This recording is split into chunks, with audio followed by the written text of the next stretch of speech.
The unmoored world can be scary if you don't know what you're doing, but this guide will help you through it. There are some pretty major spoilers in this video, so if you're not ready for endgame, save this video to come back when you are. So, how do you even get to the unmoored world? You progress through the main story, attack the final boss, fly on his back, and stab yourself through the heart with the god sway while near the dragon's heart. Time works differently in the unmoored. The progression of the erasing clouds only happens on a rest. You'll only have 12 rests before the game is completely over. And every time you die, you'll go back to the last time you rested. So if you want to save everyone and get the achievements, you'll have to do them all in a certain order. We start off by taking this road to the SeaFloor Shrine. This road has many fairy stones, and you'll need a lot later on. Once there, activate the port key. Then talk to the old Arisen that's been trapped here.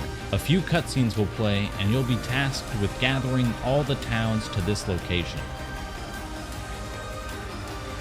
Now you'll want to go and get your pawn back.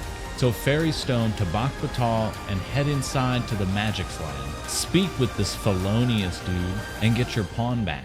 After, find Ambrosis and talk to him for a quest to do later. Head up and out of the lab to the front of the palace where a dragon statue will fall from the sky. You'll have to follow this guy's orders and make your way around the whole palace to take the statue out. If you're already friends with the elves, you can do Bak-Batahl's evacuation right now, but I'll be putting it right after the elves in this guide because I still need a quest here.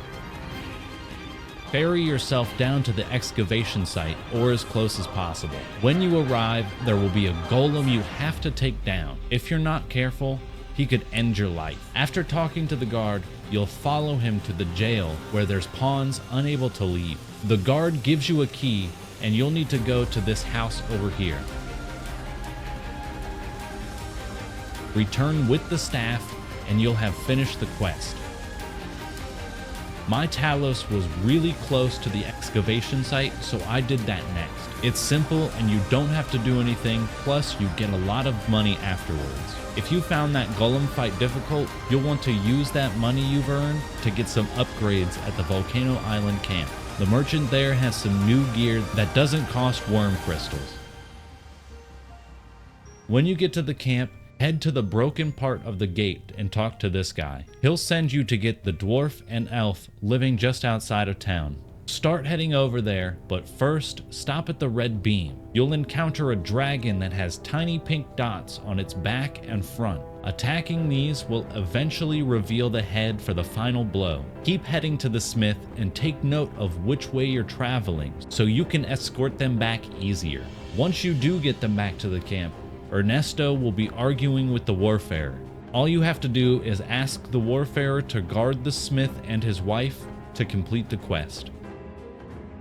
Use a fairy stone to go to the elven village. Here you'll encounter another red beam. This time it's the worm from Dune. This one is harder than the last, so be careful. Once you defeat the worm, go inside the village where you'll either be stopped or make it all the way to the chief. If you were stopped, that means you need to do the ailing Arbor heart, which can easily be done if Bak-Batahl hasn't been evacuated. After talking to the village chief, you'll be given a tree to plant at the SeaFloor Shrine. Ferry over and take this weird path to plant it. Then ferry back and they will now evacuate.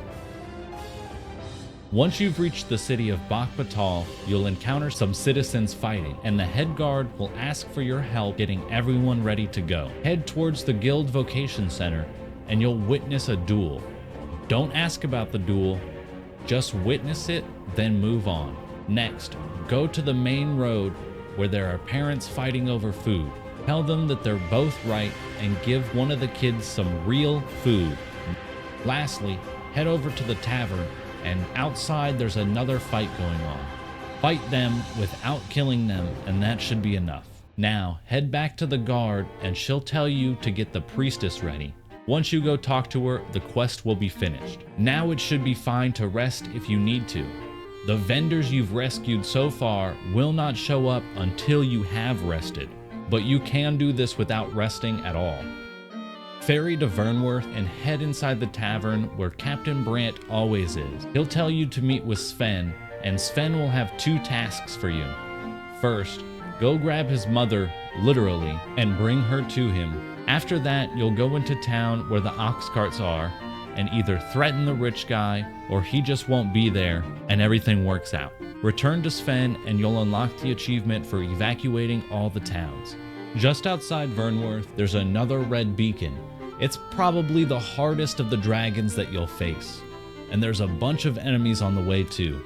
Once you've defeated it, you'll get the achievement and the last red spire will spawn. Depending on how many times you've rested, you can have a lot of time to explore before you take on this last spire. Collect rare loot or materials to fully upgrade your gear before New Game Plus, or just jump into it right now and end it here.